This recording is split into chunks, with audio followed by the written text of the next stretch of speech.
We are stepping into a cycle of activating our unique individual joy and liberation of being in this 3D dimension.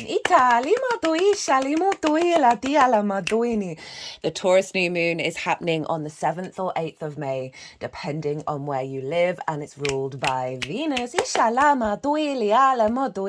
Hello and welcome. My name's Chloe. I work with card divination, astrology, and as you just heard, and as you can see, I channel multi-dimensional energies through my body, both in the form of physical and vocal light language.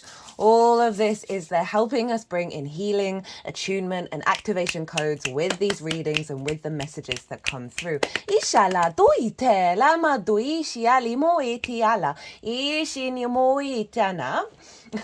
I just heard there are big activations for everyone coming in. Okay, so for those of you who know your time of birth and you know your natal chart, I always really recommend you check out the sign that falls in the first house. This is called your rising sign, where your ascendant is. It's a very powerful house. I read for the signs as if they're in the first house, so the astrology will link in closest with that. However, it never invalidates you looking at any other part of your chart, perhaps where your sun or your moon are with this particular transit, because they always get activated with lunations, right? So you could look for where your Venus is as well, because she's ruling this beautiful moon. So just look to wherever that sign falls in your natal chart, look to the house that it's in, the themes of that house, and you want to apply those themes as well as all the meaning you've got going on in that sign to the messages that come through. It will be as if that sign has now moved to the first house. So the astrology for the rising sign will still link in. It all comes together. You've just got to add on a little bit of natal chart meaning on top of it. Right, I am reading for Virgo in this video, so let us begin. Virgo rising. How you doing, Virgo? So I cut the deck before starting your reading a couple of times, or 4 actually. We got the Queen of Cups, we got the Two of Swords, Jupiter, which is the Wheel of Fortune, and then the Seven of Wands. Now, for me, with the astrology, which I'll get into later on, which aligns with wherever Virgo falls in your chart, this is about a deep nourishing coming in and an intuition around the clarity of who you are in this moment. And with that Wheel of Fortune of this understanding of self within the matrix that we live in, is more turning on the up, right? It's more in alignment with your own fate.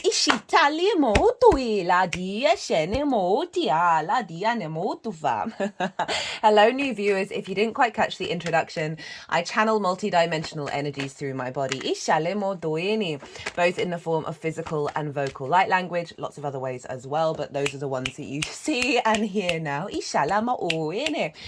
help bring in attunement, healing, and activation codes along with what comes through in the reading.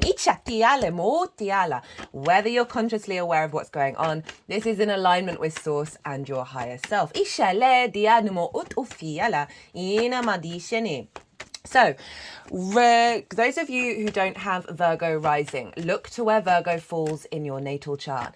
Look to the house that it's in, the themes of that house, and you want to apply those themes as well as all the other meaning you've got going on in Virgo to the messages that come through. It will be as if that Virgo energy has now moved to the first house. So the astrology for the rising sign, which is what I read for, will still link in. You just got to add on your own natal chart meaning on top of it. And that's why the cards at the beginning link into wherever Virgo falls. And it's particularly in alignment with the fact that this is happening in your 9th house for Virgo risings, and therefore for the themes of wherever Virgo falls in your chart, the 9th house energy in relationship to that is getting activated. I am pulling cards for 3 different piles. The first pile is the lead up to this new moon in Taurus that's happening on the 7th or 8th of May, depending on where you live. And this is, I work with 6-month cycles. So this is everything that you've been working on, integrating and figuring out since the Taurus full moon last year in Scorpio season. So that's pile one, is what's been going on. And then also, how is your energy showing up? That's then going to be working with pile two. Now, pile two is the energy download. I see lunations as portals for downloads and activation codes. And so this is pile two, is the energy frequency that's coming in at the time of the new moon that will then unfold within you in the next 6 months. The baseline for pile two is always the collective reading. That's the first reading that goes out with every transit. They're my favorite. I get to break down the astrology in way more detail of the exact moment of the transit, and in this case, the new moon, of how all the celestial bodies are talking to each other at that exact moment that form a harmonic blueprint.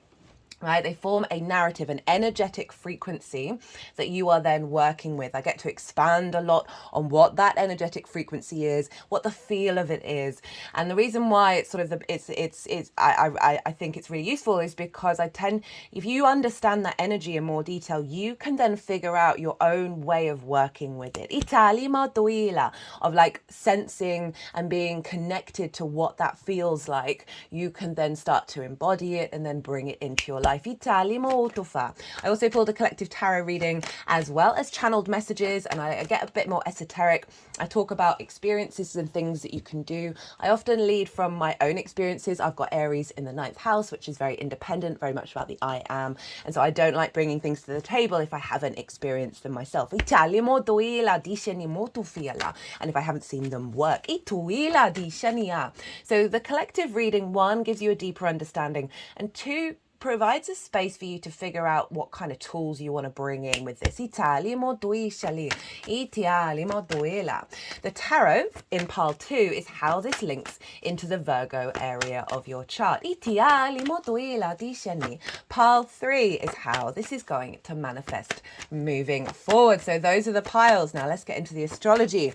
Regardless of whether Virgo is your rising sign or not, Taurus is, so this is affecting wherever Virgo is in your chart. Taurus is a fellow earth sign, right? You are both yin in nature, you are both the element of earth, but you come at it from different angles, different modalities. Virgo, you are mutable, adaptable, changeable, and Taurus is fixed, right? Once it gets going, there's a sense of loyalty and stability, right?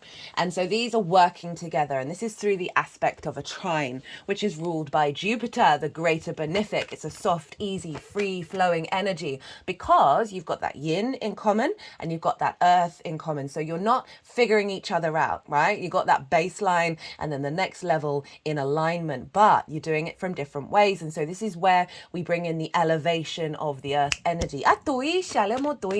Jupiter and therefore the trine want to bring things together in order to expand and elevate and inspire. The wisdom that comes through with Jupiter gives us a real innate confidence, right? A real powerful confidence, a knowing. Which then the other side of Jupiter is that sort of abundance, the luck, the generosity of spirit, the opportunities, because you're more in flow. So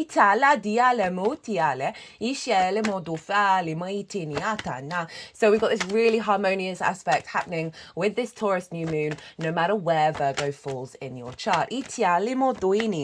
Oh, and we've also got Juno in Virgo, by the way, FYI, which I talk about more in the collective reading. I'm not going to be breaking down the full astrology in this reading. That's in the collective, but I'm just going to mention we've got Juno, the asteroid, which is about commitment, your ride or die in the sign of Virgo, and she's making a harmonious aspect to Venus. So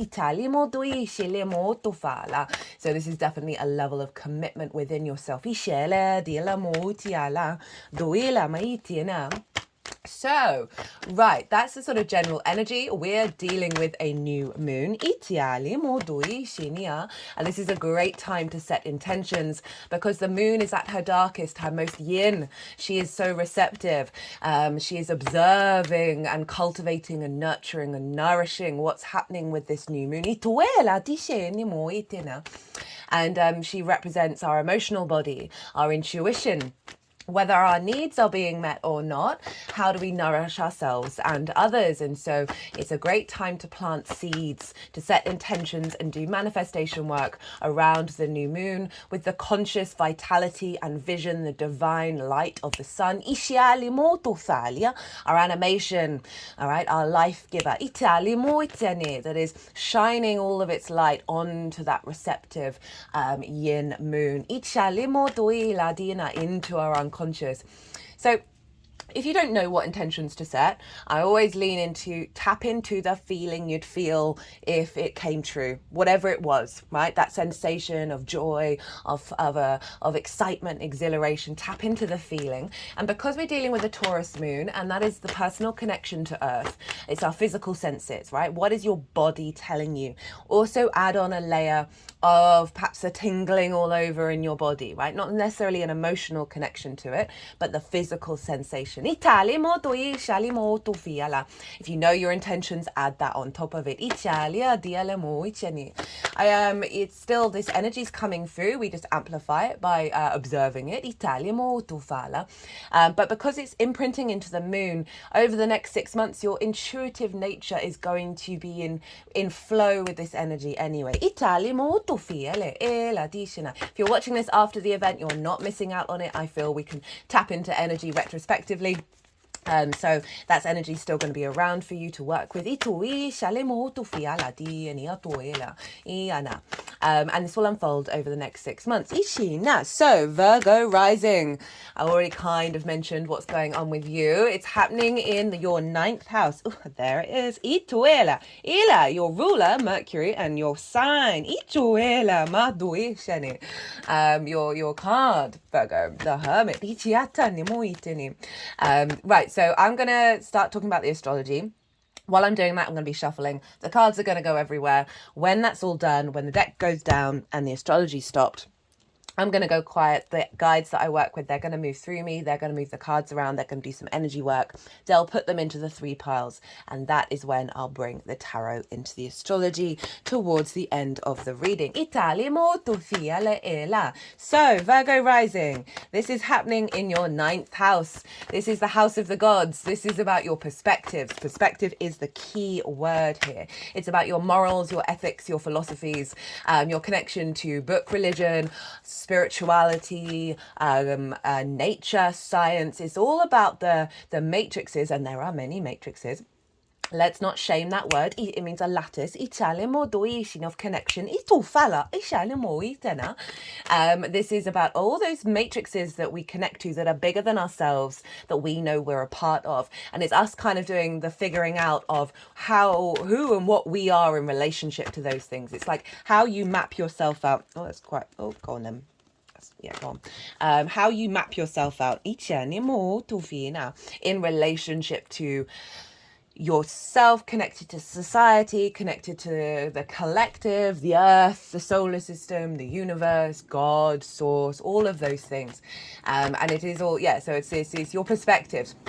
It's also about learning and teaching. It's more about mastering something you've been working on for a while in order to broaden and deepen your perspective. So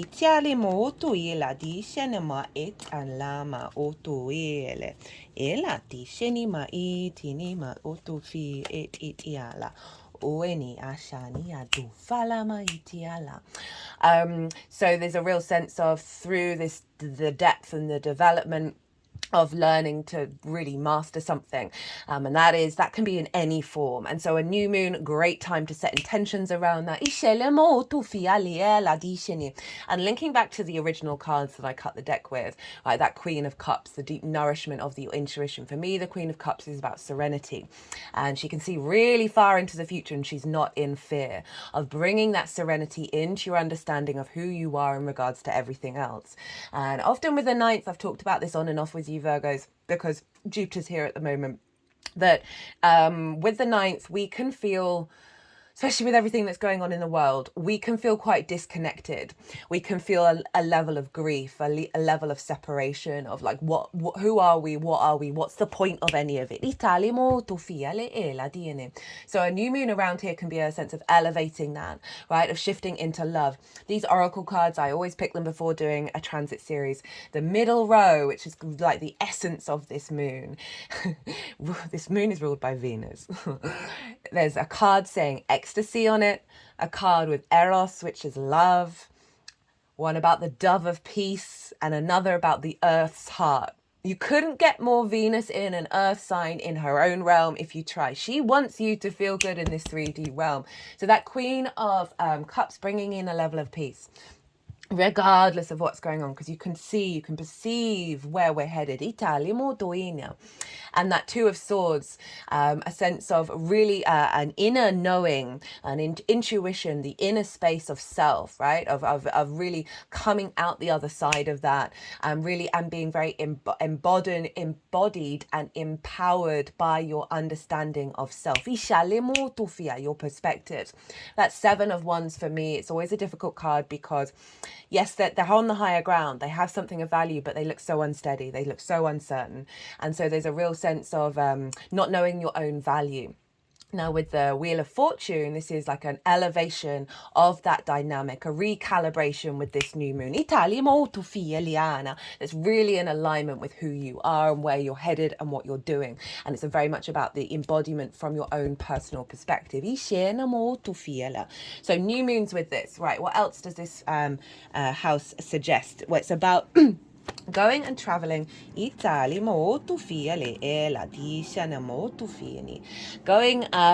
is about going to and living somewhere for a longish period of time in order to broaden your perspectives, right? It's often linked into foreign travel because that's, you know, the most obvious place where we can go into different worlds and different landscapes and learn from that.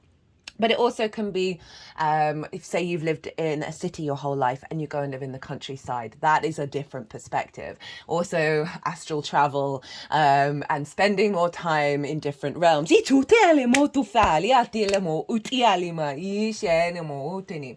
this is the ninth house, and this is so a new moon around here is sort of, you may instigate a cycle of elevating something you've already been working on and learning for a while and getting it to a place of mastery. An elevation of your true knowing of who the hell you are, or in this incarnation, on this planet, in this 3D realm, and activating a deep connection to that through the elevation and integration and embodiment of your perspectives.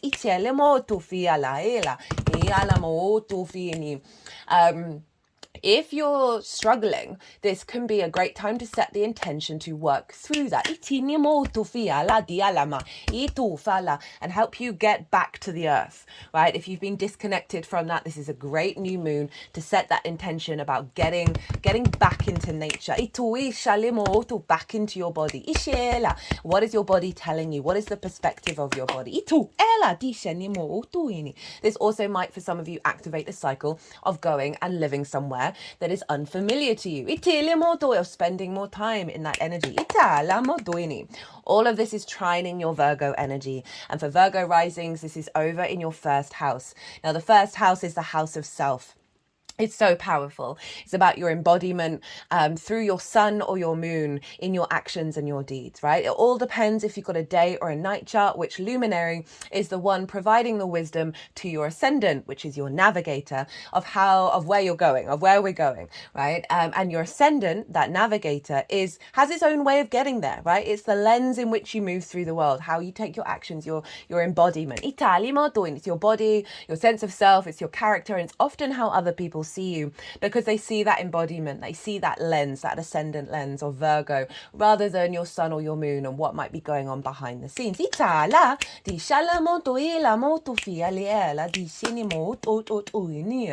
So this trine is bringing about a sense of elevation, expansion, wisdom, knowing, right? Of activation of a new cycle of you in your embodiment, right? In the way that you move through the world, being more in alignment with being here on the 3D. Italia doing and finding the joy, finding the bliss here, it's finding the love. Ituina madiala motu fiala, ishala motuela tu fitnia la miduini achinya.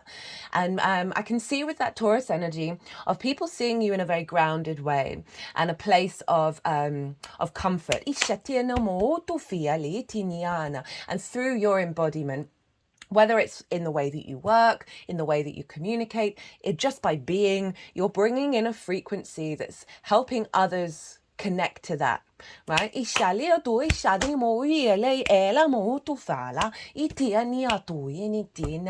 Okay, so let's touch a little bit about on the astrology. We have in the sign of Taurus, the sun and the moon. We've got Jupiter and Uranus, and we have Venus. We've got a stellium up in Taurus at the moment. Oh, the moon's not quite there yet, still edging in Aries towards Taurus. Now, this transit is part of some really recent massive portals that we've walked through, okay? And the first biggest portal was the total solar eclipse in Aries. I still recommend going and checking out that transit. One, because it's probably the biggest luminary of the year. And two, the power behind that was phenomenal. And it is a part of what's unfolding with us with the following transits. And these transits are in chronological order, and that's one way that they're working together. But also there's lots of links into the astrology for each of these that is just building and building and building and helping us integrate in such a deep, beautiful level.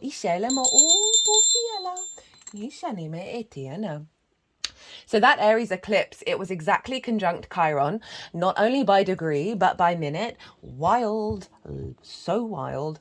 And it was activating a new cycle of our embodiment of the I am, right? And honoring our own nature. And not only honoring our own nature, but honoring that of those around us and stepping into out of conflict with ourselves and with the external. And we're integrating that bit by bit by bit by bit by bit. We then had the Jupiter-Uranus conjunction. That is not only the biggest conjunction of the year, but of the decade, right? Jupiter and Uranus come into conjunction once every 13 to 14 years. So long time before this is going to happen again. Inshallah, and a long time before it happens in the sign of Taurus. The last time it did was 1940 or 41. I can't quite remember. I probably should look that up. I'm terrible with dates, which is hilarious for an astrologer. And I probably should say that. I stop saying that I'm terrible with dates. Itala, and I just find it funny though, to be honest. Itala, Dinah. So that was huge. And that's in the sign of Taurus. And so that was activating from that solar eclipse a new cycle. Uranus is the liberator, the breaker of paths. No, the breaker of chains, the clearer of paths. It wants you to be confident and comfortable being your unique self and walking your unique soul path. And so it will be elevating our connection to that, elevating the soul path, liberating any blockages around it. It's very maverick, very unique. And Jupiter is the great benefic, the big yes planet, wanting to provide abundant opportunities in alignment with this new cycle. And obviously in the sign of Taurus, and this new moon is very closely aligned and very close to both of these planets at the time of the new moon. And Venus at the time of that conjunction was conjunct Chiron. So we had the Aries eclipse conjunct Chiron, Venus conjunct Chiron. We're going to have Mercury conjunct Chiron with this new moon. We are shifting from the wound to the wisdom, right? Rather than focusing on the wound, we're focusing on the wisdom. And we are activating a high level of the master teacher within us all. Of your own embodiment of your experience of the Aries. Want to experience life through your own experience. There's no other way of saying it. So we had that, and the transits going on in Taurus are activating that conjunction. That even though it's a 13 to 14 year cycle, because of all these conjunctions, because of all these activations that we're going to have over, I put the dates in the description box, by the way, for both before the moon and after the moon that are important. We're going to start to see more immediate effect of that longer term cycle. Then we had the Scorpio full moon, which was in a fellow Aries ruled sign along with Aries. Mars ruled sign along with Aries, and obviously opposite Taurus. That helped clear out some stagnant energy within our fixed emotional body. It then transmuted that energy into our pure creation energy, because Scorpio rules the sexual organs. That's not just about sex, it's about our ability, our crucible of creation. Are really allowing us to stand in the chaos, stand in the darkness, and be fully a level of inner peace as we through our actions from our creation energy, that's really allowing our intuition to really strengthen what's happening here in Taurus. It also helped us release old narratives and not be in fear of them when they come back up again, right? Of allowing all those different thought processes to happen without it distorting our soul frequency. Venus was also conjunct Chiron at the time of that full moon, really bringing the charm to our master teacher energy. Now, this moon, so we have the sun and the moon conjunct Jupiter and Uranus, again, bringing that very independent energy, that sense of wisdom and abundance from Jupiter in our physical senses. I've been saying for all the readings in the lead up to this new moon, you may have felt your body's just gone, what the fuck is going on, right? So when we have these big activations, the 3D responds by bubbling things to the surface, so they're going to be sort of transmuted and shifted. My glands in my armpits, the lymph nodes there, have been so damn loud for the past week. And Taurus rules not only the throat, but also the shoulders. So there's a real sense of purging, been going through some throat chakra work, activations, in the lead up to this. And so all of this is coming to the surface. You may have felt run down. You may have felt tired. Your physical body's just going, because we're recalibrating, right? We're getting it more in alignment with the attunement of our unique soul path, Uranus. We are expanding into that, Jupiter, Ishani, with this new cycle of feeling that, connecting to the earth, from our personal connection to the earth, of through love and joy and smelling the roses and just this sense of satisfaction. And so when there isn't that in the body, that's going to be bubbling to the surface, because we are coming into a space of alignment. So we've got this very powerful conjunction with Jupiter and Uranus, which is, again, all those themes of the other transit are coming into this. Right, if you don't have a chance to go back and watch the Aries total solar eclipse transit or the Jupiter-Uranus transit, I mean, I do recommend them because they're bigger transits. But if you don't have the time, I have an Instagram page where I put posts summarizing everything, as well as on the community page as well. So if you don't have time, go check those out, just to give you like the stages of what we've just gone through. Venus is in Taurus. She's in her homeland, right? Imagine you're at home, you know where everything is, you're feeling in your ease, your bliss. You can walk around naked.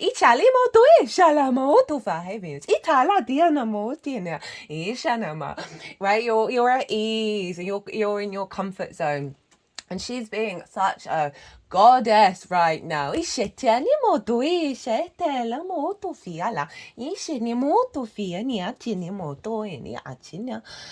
have blessings in this reading. And so she's conjunct the moon as well, and the sun and the moon. And so she's infusing her power. Her, planets that are in their own sign, their energy is really magnified and magnetic and amplified. Because they're not being governed. Venus isn't being governed by anybody else. She's in her own realm, right? So this is all infusing into this sun and the moon, right? That sense of love, connection, harmony, joy, play.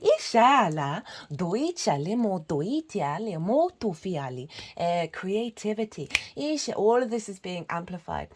And the overall message I always get with Venus is she wants us to feel good about being here. I've been mentioning near-death experiences quite a lot, right? How most people who come back from a near-death experience, probably all actually, I say most because I don't want to over exaggerate, but I think it's most. All come back, even if they've had a crap life and gone, hey, this is where we're supposed to be, this is where we create, this is the one, this is the one. And we're so busy running and thinking we're escaping, you know, in book religions about the next life, or the heaven, or whatever it is, or the next dimension. That's not the point of it. Italia, we signed up to be here. As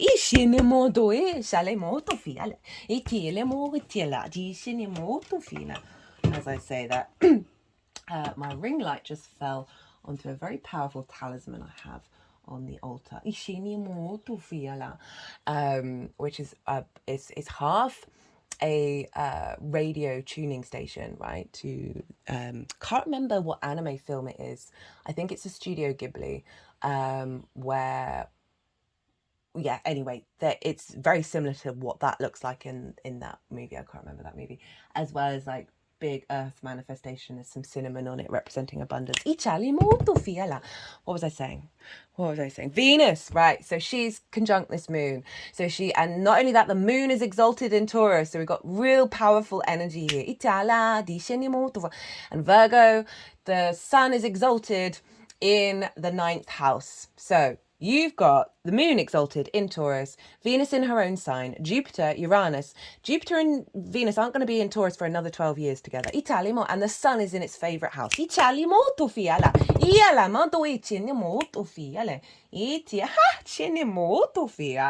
That's funny.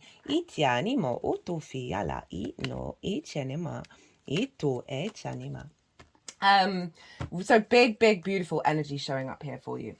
And yeah, so very expansive of your connection to love, of who you are and why you're here.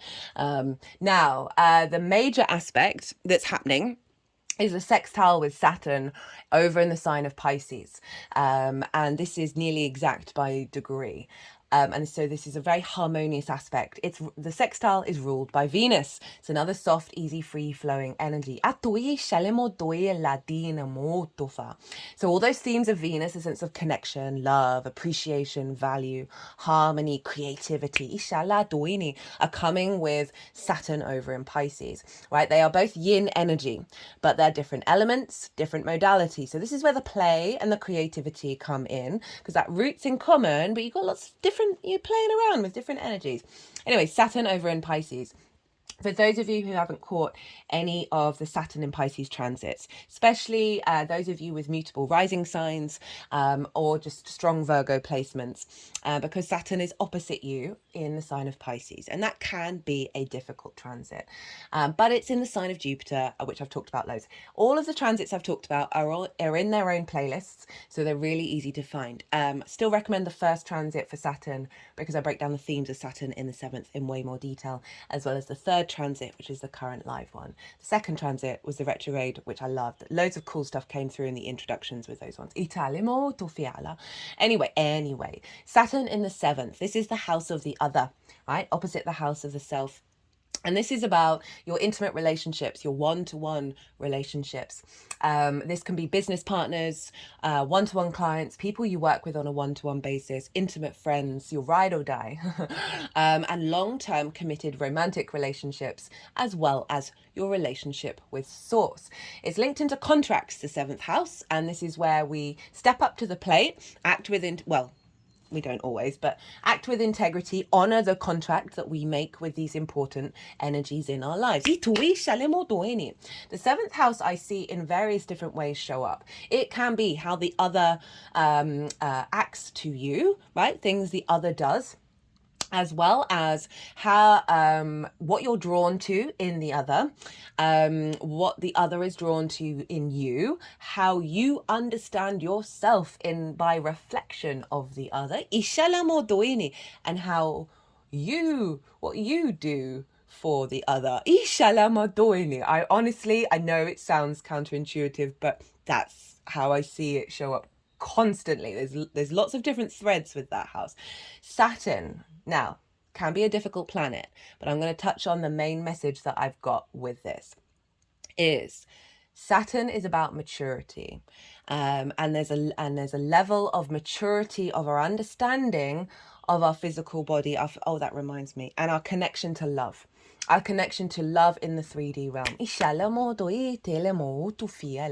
So there's an elevation, a depth coming in. With that, right? In the Piscean, magical, fluky, non-linear, things appearing out of nowhere energy of Pisces, right? That sort of Saturn's giving structure to that and maturity to that is elevating our connection on the 3D planet, our sense of love and understanding of our physical reality with the magic of Pisces.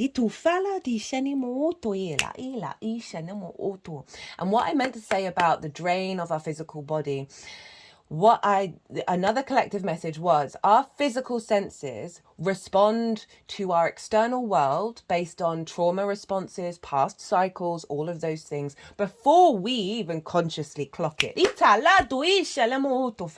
And what this transit feels like, what this moon is communicating to me, is that now our senses are shifting that energy.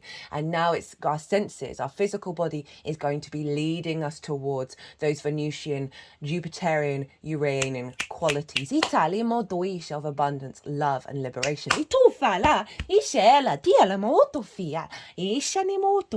And Saturn is making that real. Saturn in the 7th.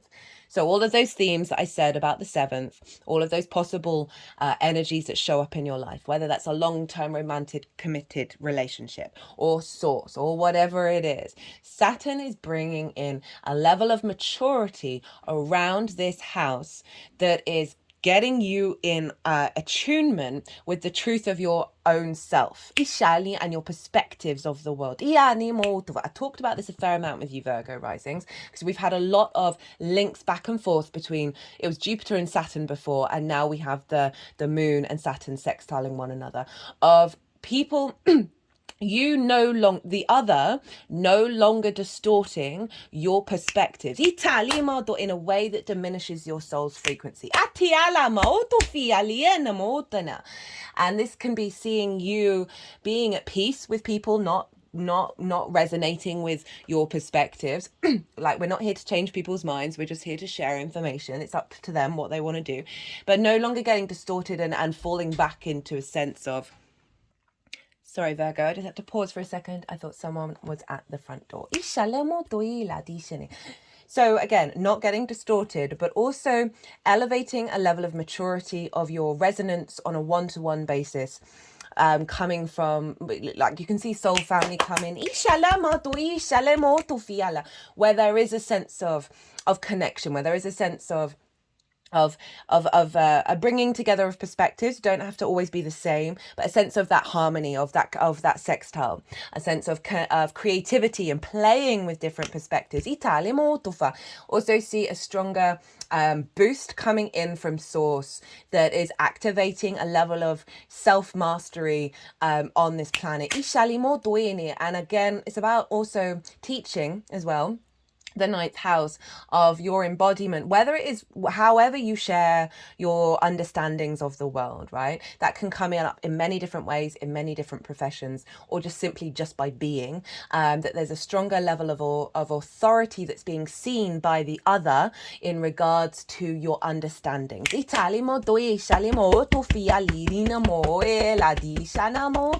a sense of appreciation of what it is you got to say. And I can see source really boosting that.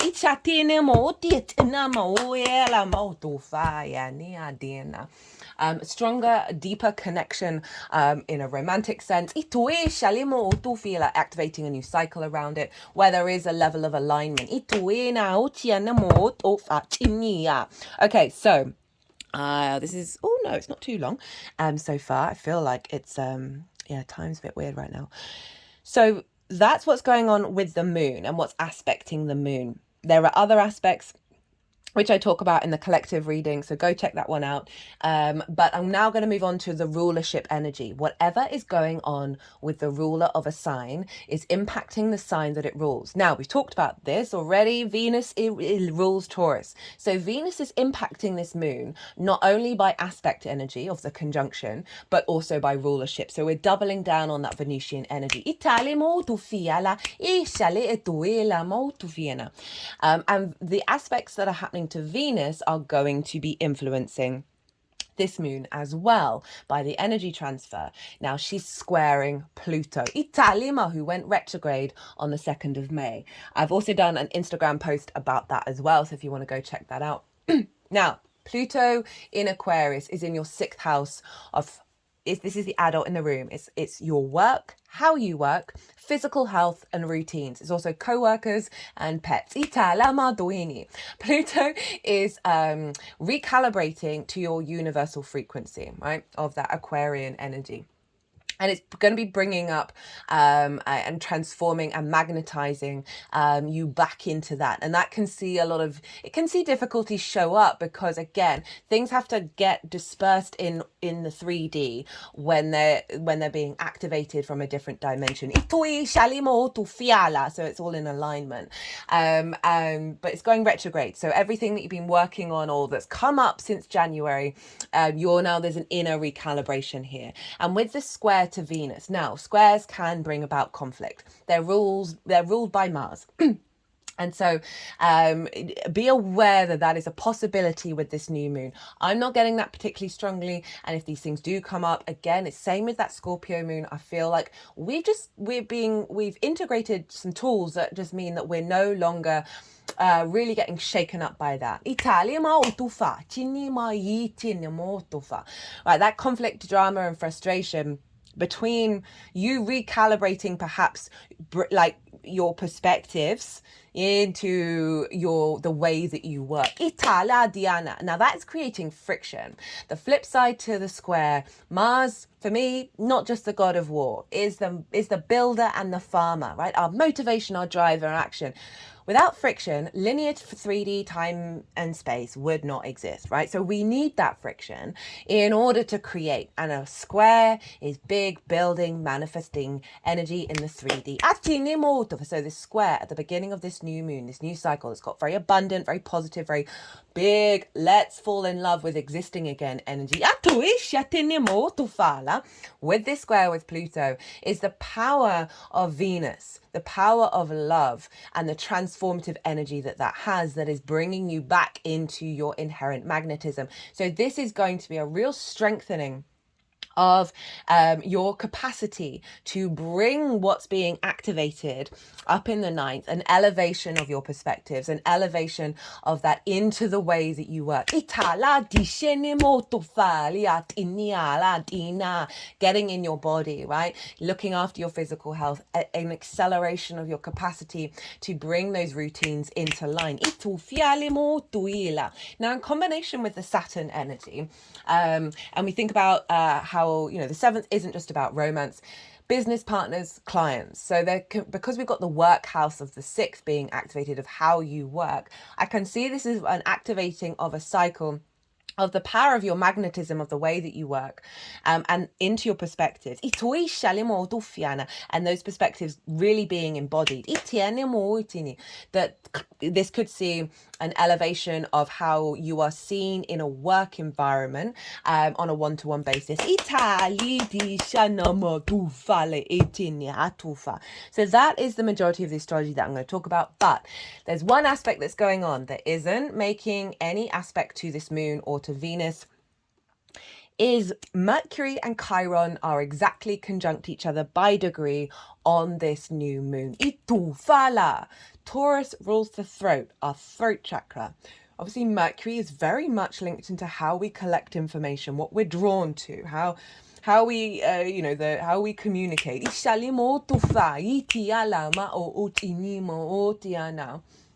With Chiron, right? So firstly, we had that eclipse conjunct Chiron, then we have had Venus, and now we've got Mercury, and Mars is going to be coming on later on and doing the same. And so again, it's the elevation of our understanding of the information around us, right? You have this in your 8th house of transformation. It's also about the outside world's resources, how you interact in the outside world. It's about relationship dynamics, itala, the give take between you and anything other than yourself, time, money, energy, intimacy. And I can really see some wounds around the confidence of expressing self or not bringing conflict into the dynamics. That's being elevated.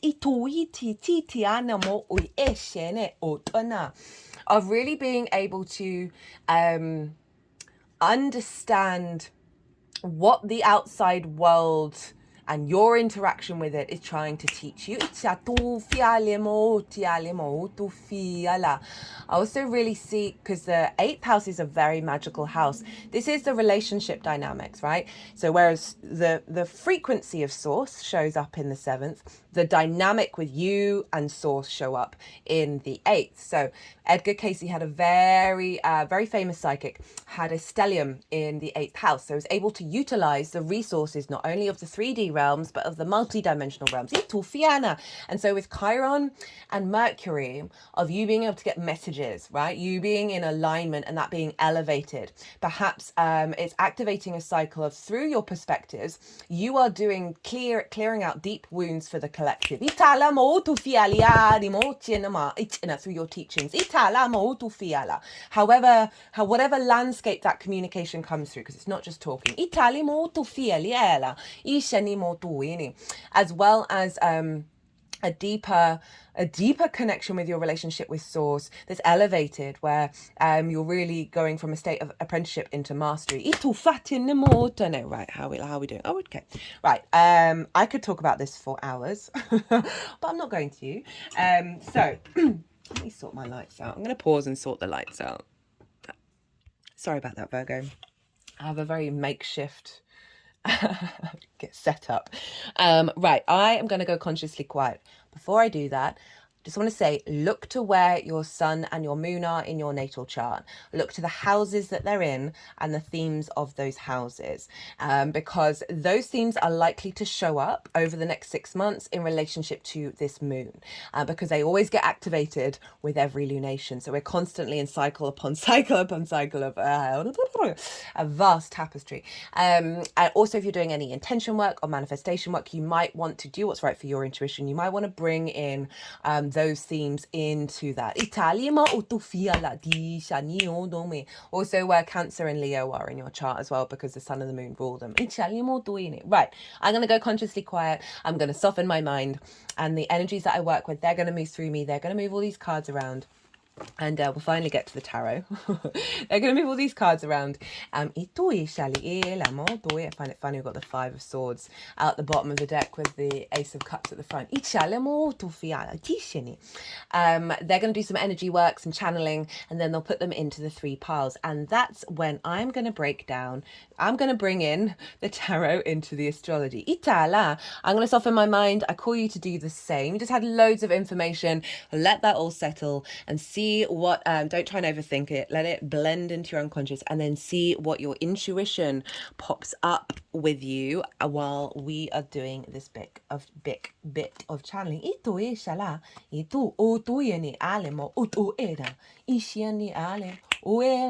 Oela e alama ishini atiane elamo oyana ashiena mo utufie. She's been showing up for a fair amount of people. Itoela itiene mo iela itoela blockage of your passion of being here. Itale no fe ishini mo utufiala ishi, a blocking of truly understanding your soul. Ishena on this incarnation, it's just upside down. They're doing some healing work. Itoela di atufale otufia nia ina itu sheni, bringing the vigor in. Ituela atiene oela isheni inimo. Well, the Chariot's all about being able to move through the world with confidence and victory and not controlling things. Fixed Taurus is an earth sign, right? It's the most stubborn of the fixed signs. So Ishi do some healing around that. Ishi tuela o tuela. Ishi ni alia. Ishene ale mo iti ale tieni mo tu e ela di ishene andiana mo o tu fali adi shene tieni mo o ishene ala di ala ma o tu vieni ela iti ala o tu shiana o tu iti ala ela tu shene. I have some more cards to come out. Itiatu etina. Shialama. Itinea. Etiana motiala. Hello, Pluto. Ituila. Ushana. Diala, diala. Ishino motini. Atini.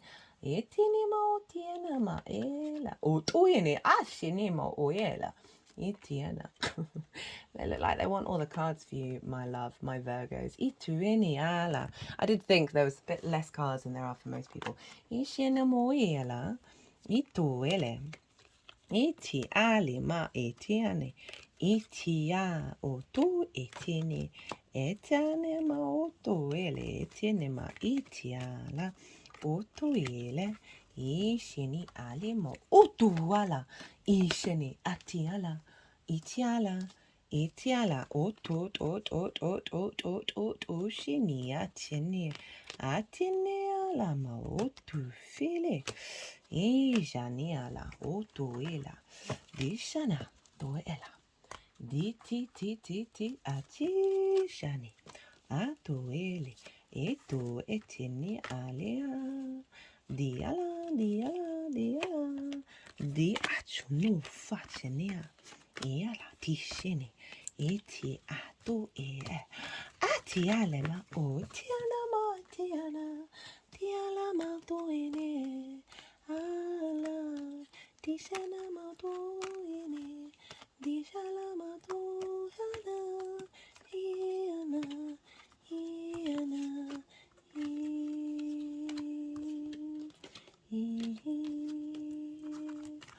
ala tishana ma tuelana iana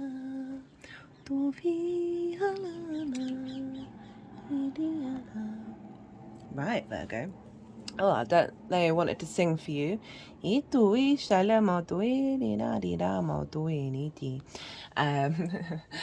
was about to apologize for my singing voice, but I'm trying to lean away from apologizing for things. It is what it is.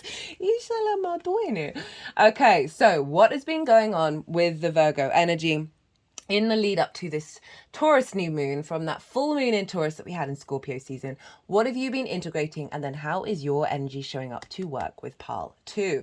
So we have 4 of Cups in reverse, 5 of Swords in reverse, 7 of Wands in reverse, 4 of Swords and 10 of Swords, 7 of Cups, Knight of Pentacles, the Hermit, and the Queen of Cups. So this is quite interesting. Don't often get some difficult energies in the upside down in this side, because usually this pile brings up, because with both the strengthening, elevating activations, we often, because of that, are then navigating, working through some more challenging issues and challenging energies. So that's often where they show up in pile 2. Now, the energy is coming off of this is Virgo has been, you are one of the most observational signs in the zodiac, if not the most observational sign. That there's the ability to go inward, that yin energy, to observe with the mercurial, your ruler, side of it, because these are all in reverse, which is saying you have been doing the work, and now it's a point of the final levels of integration. And when I say final, there's always another layer. But it's not that a lot of it's not that anything that's shown up over the last 6 months has reinforced old cycles, but they have been tools in order for you to continue the work that you've already been doing. Because it's come with the 4 of Swords, right? The 4 of Cups. I think you've got all 4 fours, by the way. 5 of Swords, 7 of Wands. So this is This is in the upright of comparison is the thief of joy, a level of depression and melancholy, of seeing the outside world as in flow and abundance and joy. Itali mo duini. Five of Swords, bully in the room, victim mentality, winning the Three of Swords, discord, conflict. Ishali, it's the first card out in reverse. Seven of Wands. Now, this in the upright for me, this also came out when I cut the deck at the beginning. You know, as I said, this figure is on a cliff. They have the higher ground, but they look so unsteady. They're wearing different shoes. Imagine trying to stay on a sort of a bumpy slope when you've got different level heels. And in scarcity mindset, competition mindset, right? They think they have to fight things off in order to stay in that space, and they're not even sure if they belong to be there. Itala. But in the reverse, this is the element of truly knowing your own value or stepping into a place of really embodying that. So these are all in reverse, saying that this has been falling away in a stronger level over the last 6 months. Itala, because it's come with the Four of Swords, which is all about being held by something bigger than yourself in order to contemplate, meditate, and find the truth. Those Three of Swords have come out of the heart, and now we are finding the truth of the Ace of Swords. So this all feels like a really heightened energy of recalibration over the last 6 months. We've got that Ten of Swords. So there's a sense of knowing that all of that, even if it has shown up in your life, a real knowing that it's come to an end of a cycle.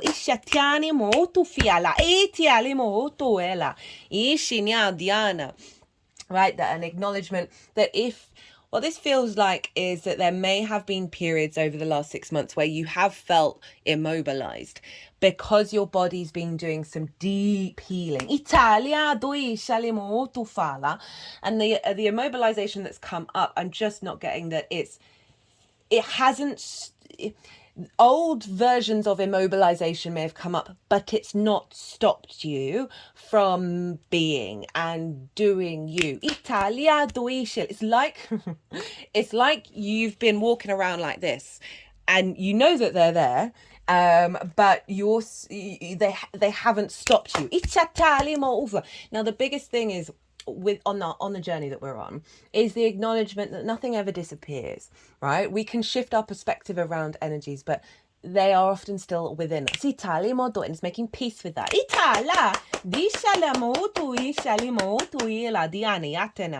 We've got the Seven of Cups and the Knight of Pentacles, and so that Seven of Cups for me is a channeling card, an activation of all the multiple possible ways that we can channel. But it's also about hoping and dreaming, fantasizing, right? And dreaming about situations or just embodying that energy of dreaming about things beyond your current known reality.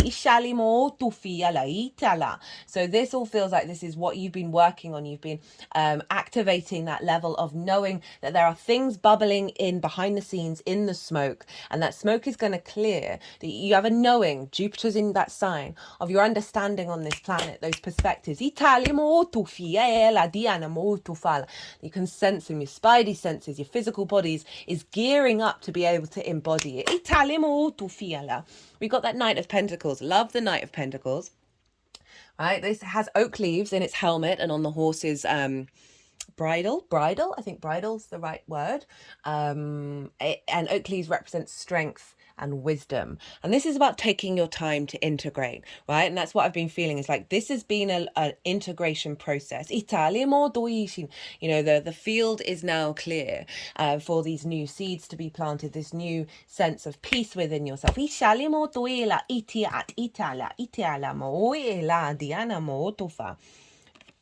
The Hermit is both here and with the Queen of Cups. This is your card, Virgo. This is about honoring your inner wisdom, your ability to observe rather than conform. The wisdom that comes from that observation, right? People come to the hermit, right? The hermit doesn't go out into society and try and fit in. It's not trying to be it's not seeking validation. This is really about a cultivation of that inner wisdom, of your personal perspective. And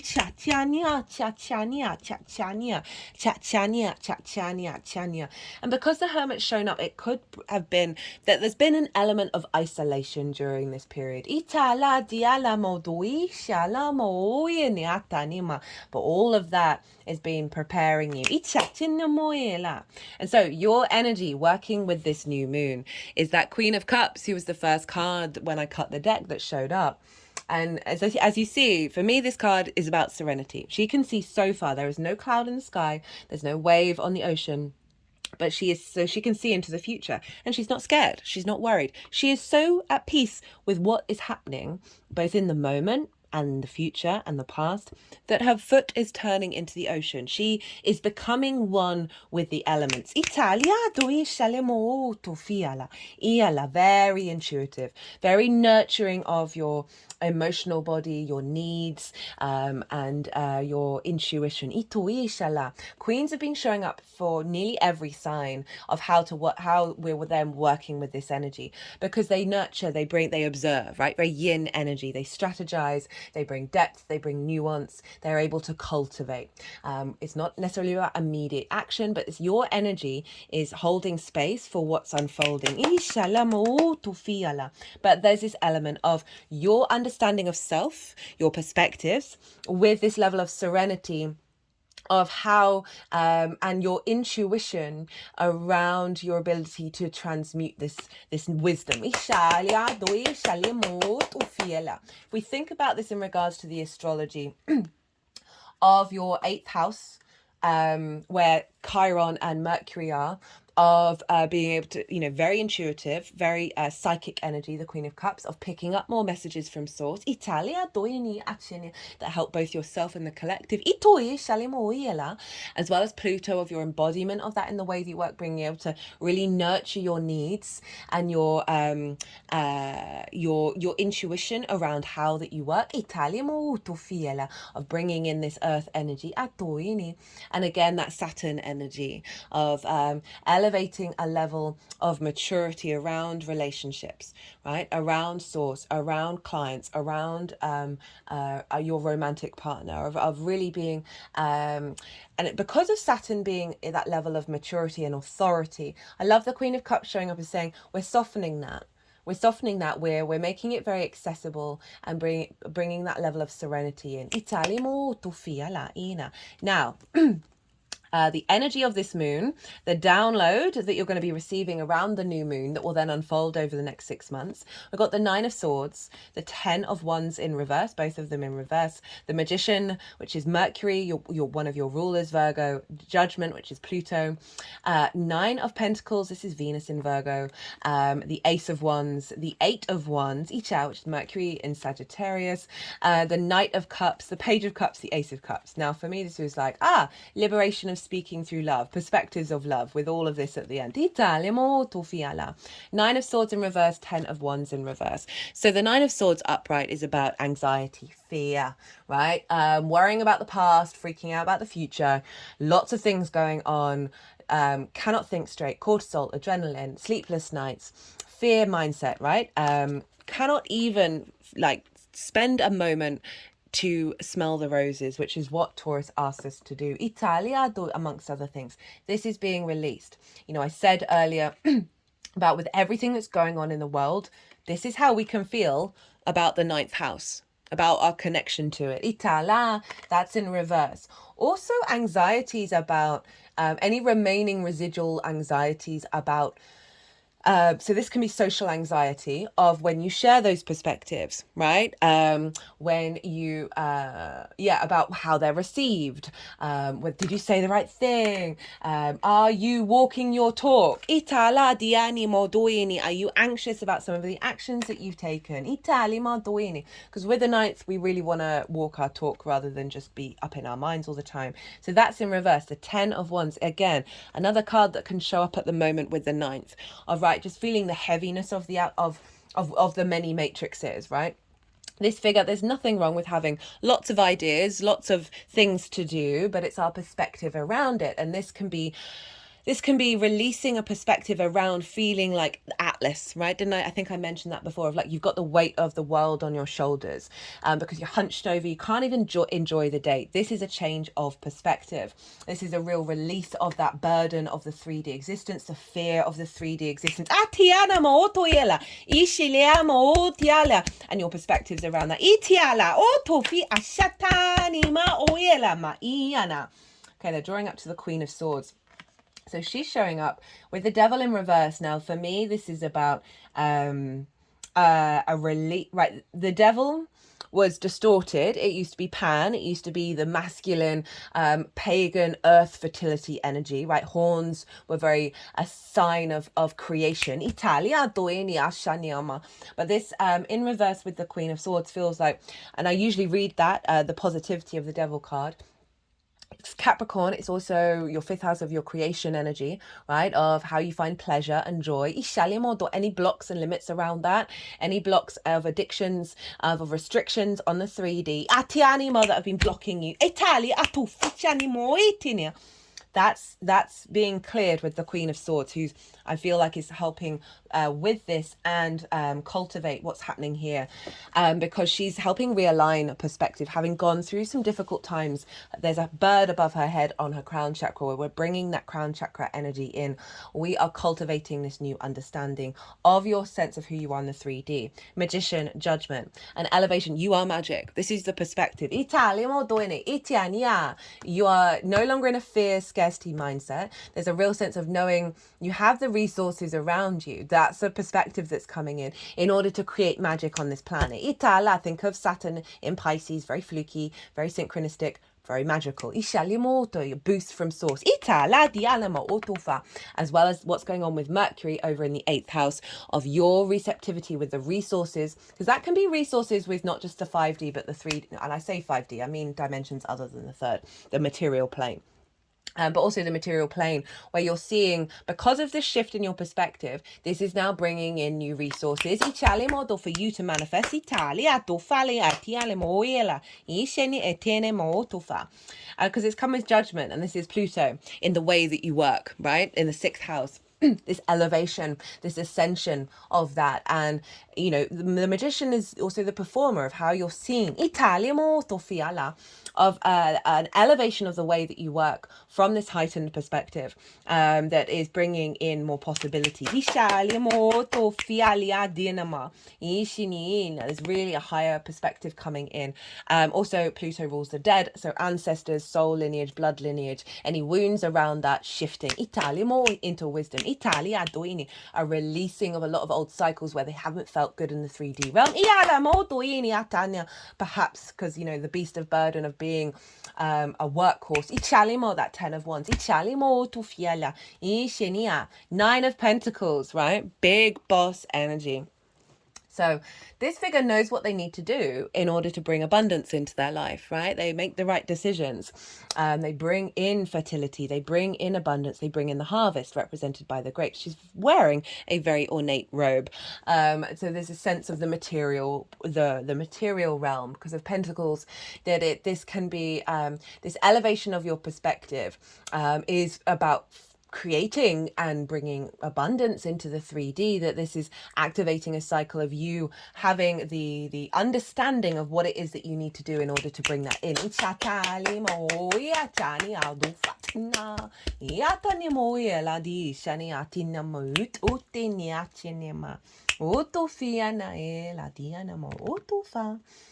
So there's a real empowerment here.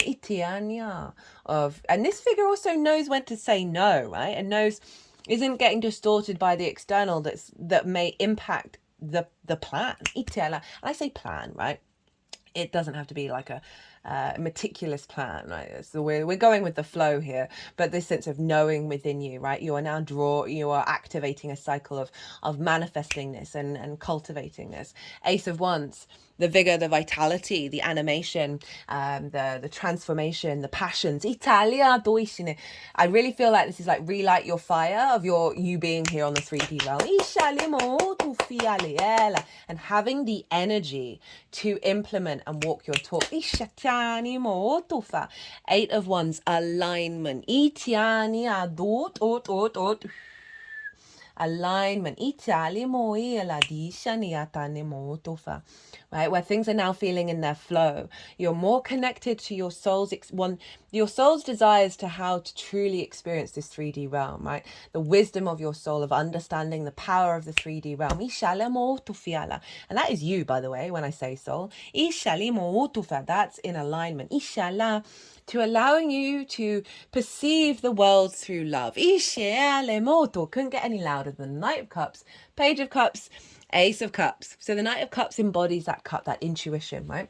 Like going with the flow, the true romantic, that sense of love, of the cup runneth over. And, being guided to follow the love, follow that abundance, follow that liberation. And glide. And also with the Knight of they embody things, of embodying these perspectives, of a very quick turnaround of you being able to bring this energy into the way that you move through the world. Page of Cups. Communicating it. Communicating. This is magic. This is communicating the love and the magic. It also could be opportunities coming up as well with pages because of this embodiment, because of this recalibration, that are more in alignment with the perspective of your soul in this matrix. But overall, like communicating from a very creative, imaginative, emotional, love orientated place. And as I said, with all those other themes with the astrology, they can link into business, they can link into love, source, the way that you work. Ace of Cups, full blown overflow renewal, the dove of peace. Giving from your saucer, not from your cup, a feeling of abundance, of love, of peace on this planet.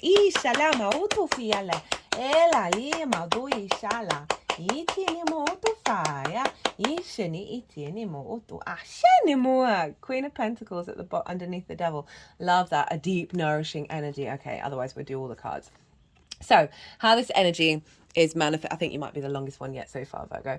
How this is all manifesting moving forward. It's my own fault for then getting out loads more cards. Four of Pentacles, the Chariot, the Emperor, Four of Wands. So those are the four fours that have come up.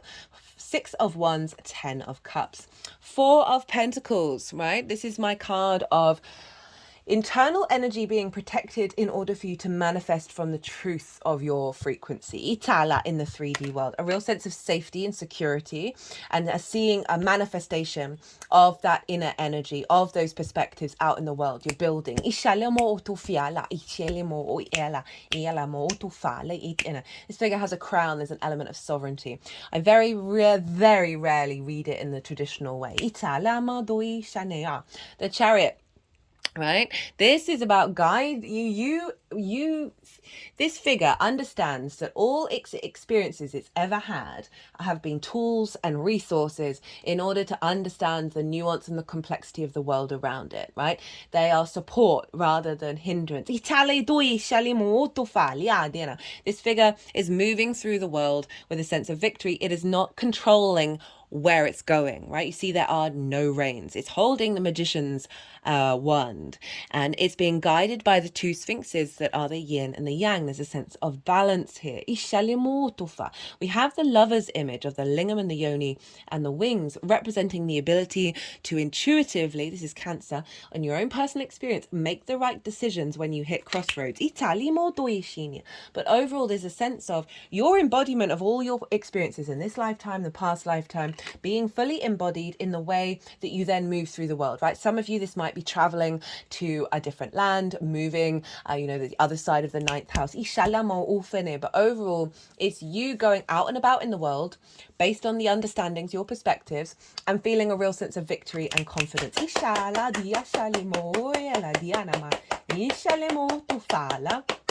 Cancer for you is in your hopes and your dreams as well as friends, groups and alliances, and reaping the benefits from your 10th house. So for some of you, with some of the themes that have come up, might be related into that 11th house energy. The Emperor. You being confident and sovereign in who you are. There's wisdom here. This is the Aries energy, right? A real sense of sovereignty as you go into the world. Those resources. And you embodying that, experiencing that, and being able to communicate that from a very high frequency.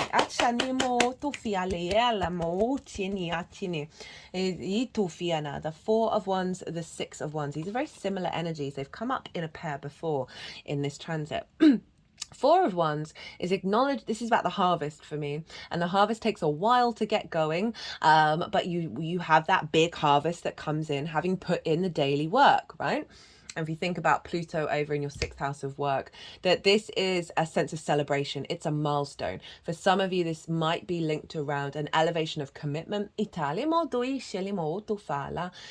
a celebration of a milestone. Doesn't have to be about work, but there's something about over the next 6 months of tending to this energy, of cultivating this energy, and really, really deeply integrating it, that's leading to a big harvest, leading to a big abundance. I was also talked about soul family. Because, the harvest, you need more than one person.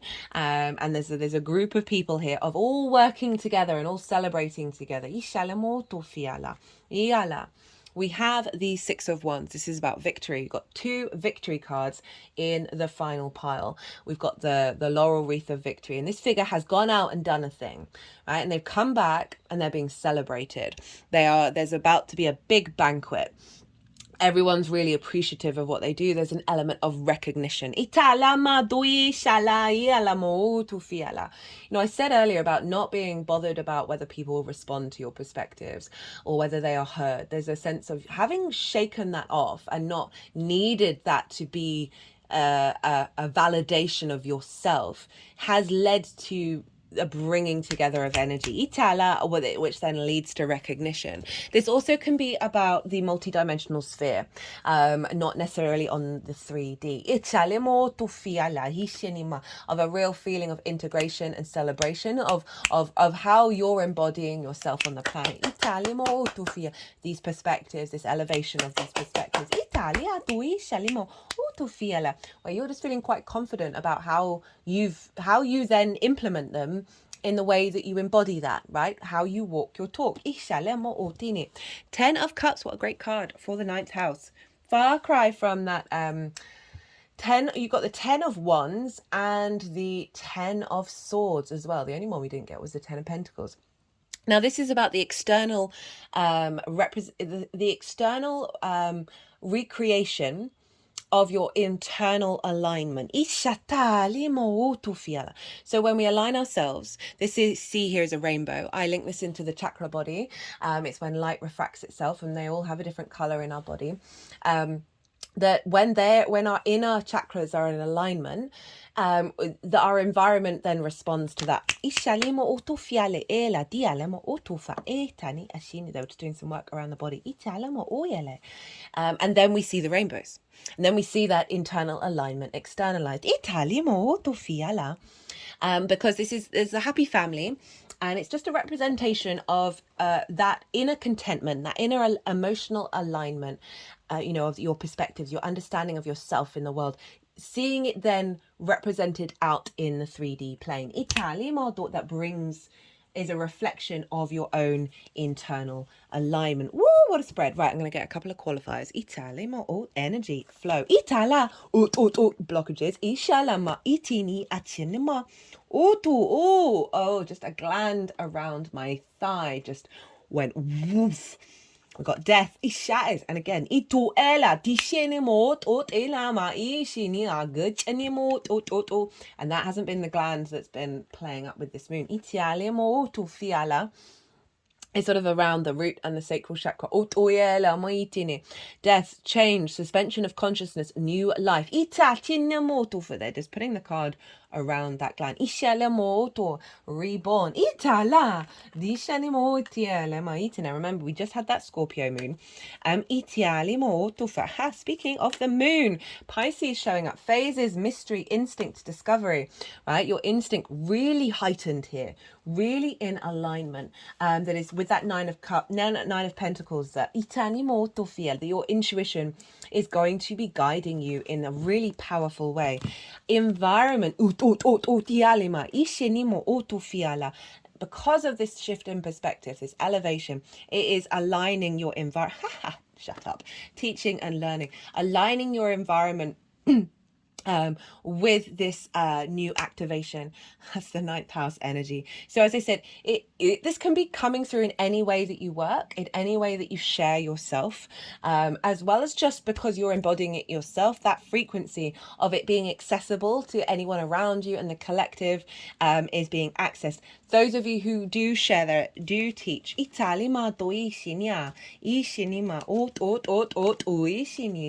of you who've been, this can be an elevation of a new cycle of activating mastery and you learning yourself, as well as what it is that you've learned being more out in the world, because we've got leadership here as well. A real strength of knowing your own mind, or of why you're here on this planet, in relationship to everything else.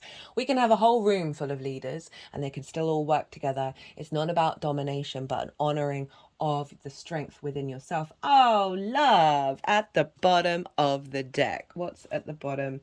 We've got healing, another healing card. Yeah, that felt with all those cards, it felt like you've been going through a real deep process of healing that hasn't I don't want to say easy. But certainly hasn't been confusing. There's that state of observation that you've been able to integrate. Right, Virgo. Ooh, nearly an hour and 20 minutes. I'm going to leave it at that. I hope you enjoyed and resonated with this reading. If you did resonate, or if you simply liked the astrology and the tarot, hearing about it, be an honor and a privilege if you hit that like button. It helps with the algorithm. Facts is facts, but it also brings me a lot of joy. If you want a personal reading, my website is always in the description box, along with on the main YouTube page. If you want to talk more in regards to your personal chart with this transit, any other transit, anything really, I've got a Virgo sun, and I like to facilitate. So drop me a line, go check out the website. My Instagram is also linked in the description box as well. Virgo, goodness me, what a reading. Be good to yourselves, be good to those around you, and most importantly, be well until we meet again.